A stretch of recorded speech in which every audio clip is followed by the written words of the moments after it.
कंदकोट घोसपुर शहर के rural health centre के सीनियर डॉक्टर सुंदरदास सां सोलंकी बिरादरी के माण्हुनि तरफां अस्पताल अंदर कयल भञिटरा ऐं बद इख़लाक़ी वारे वाक़े खिलाफ़ कशमोर में डॉक्टर ने एहतजाज कियो।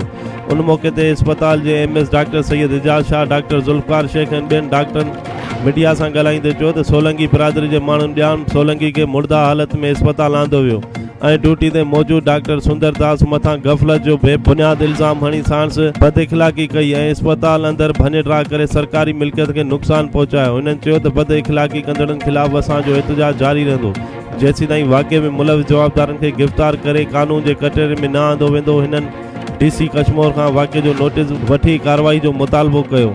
रिपोर्ट नज़ीर मीरानी, कंदकोट।